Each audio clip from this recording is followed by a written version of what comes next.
Top quality और consistent performance के लिए सिर्फ सिल्वर पंप नाम याद रखना। सहयोगी सुमित चौधरी इस वक्त स्टूडियो में हमें ज्वाइन कर चुके हैं। सुमित, आपसे इस लिहाज से बात करूंगी, उससे पहले एक फैक्ट, बात पाकिस्तान की, क्योंकि आतंकिस्तान में ही कौन ज्यादा ताकतवर है, राजनीतिक पार्टियां, सेना या फिर वहां के आतंकी?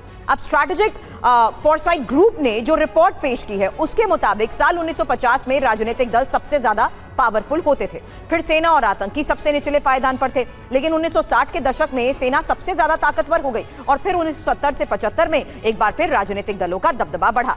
फिर 1975 से 90 का जिक्र, उस दौरान सेना ने सत्ता अपने हाथ में ले ली और साल 2000 से लेकर अब तक सेना सबसे ज्यादा ताकतवर भी बनी हुई है। हालांकि वहां की सत्ता में आतंकियों का दबदबा भी बढ़ा है और ये पूरी दुनिया के सामने सुमित आ चुका है, क्योंकि राजनीतिक पार्टी सबसे आखिरी पायदान पर पहुंच गई है। और इसके बीच जरूरी बात तो यही है कि पाकिस्तान में नागरिकों की सबसे ज्यादा हालत खराब है और बंधक जैसे हालात में वो रहने को मजबूर है। हालांकि आवाम का हितैषी कौन, समझना सुमित यही इस वक्त सबसे ज्यादा मुश्किल हो चुका है। एक शॉर्ट कमेंट सुमित।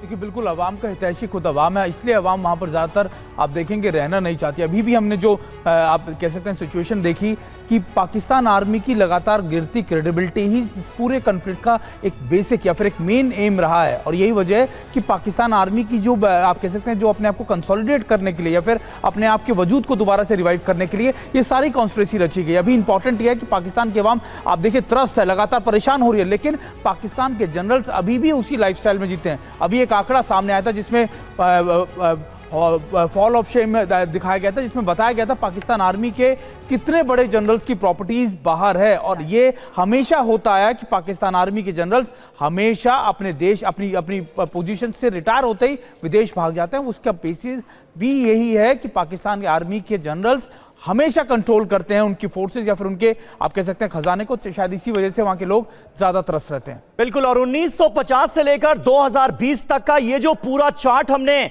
इस वक्त अपने दर्शकों के सामने रखा है, इस पर अगर आप गौर कीजिए। और मनीष, मैं एक इंपॉर्टेंट बात इसमें देख रहा हूं, आतंकी संगठन वाला ये जो नीला ग्राफ है, इस पर अगर आप गौर कीजिएगा तो आपको ये समझ में आएगा कि साल 2000 से लगातार ये ऊपर जा रहा है। 2020 तक का ये ग्राफ है, मुझे लगता है 2025 का भी अगर ये ग्राफ होता और इस ग्राफ को आगे बढ़ाया जाता तो ये चरम पर पहुंचता हुआ नजर आता। इसलिए ऑपरेशन सिंदूर, आतंकवाद के खिलाफ ये लड़ाई, ये स्ट्राइक कितनी जरूरी हो गई थी, ये भी हमें समझ में आता है इस ग्राफ के जरिए। बिल्कुल, देखिए पाकिस्तान में दरअसल कंपटीशन चल रहा है उनके पॉलिटिकल इस्टेब्लिशमेंट, उनकी आर्मी और उनके टेररिस्ट इंफ्रास्ट्रक्चर के बीच की कौन ज्यादा पावरफुल है। हाँ। लेकिन आपने सही जिक्र किया, 2025 में जिस तरीके से आतंकियों के जनाजे में पाकिस्तानी सेना पीछे खड़ी थी, उससे तो यही लगता है कि कम से कम पाकिस्तानी आर्मी को पीछे कर चुकी है आतंकी संगठन। सही बात। और दूसरी बात यह है कि जब पाकिस्तानी आर्मी पीछे हो गई है तब तो फिर पॉलिटिकल इस्टेब्लिशमेंट की कोई बात ही नहीं है। वैसे भी देखा जाए तो भारत के ऑपरेशन सिंदूर के तहत जो स्ट्राइक 9 आतंकी ठिकाने पर हुए और उसके बाद जिस कदर पाकिस्तान की सरकार और आर्मी दोनों उसका साथ दे रही है, उससे साफ तौर पर लगता है कि अब जो है ड्राइविंग सीट पर पाकिस्तानी के आतंकी संगठन आ गए हैं। और इसीलिए अपने आकाओं को बचाने के लिए शहबाज शरीफ और मुनीर दोनों अपनी पूरी ताकत लगा रहे हैं, क्योंकि उन्हें पता है कि अब असली कमांड जो है वो आतंकी संगठनों के पास, उन एक्सट्रीमिस्ट के पास है, क्योंकि अब वो पाकिस्तान की जनता को डील करते हैं और उन्हीं के मुताबिक सरकार बनती है, बिगड़ती है, उसी के मुताबिक सेना के आर्मी चीफ चुने जाते हैं, नहीं चुने जाते। हालांकि इसका खामियाजा पाकिस्तान लगातार बिगड़ते हालात के बीच कैसे कर चुका है, ये अभी तक उसे समझ नहीं आया।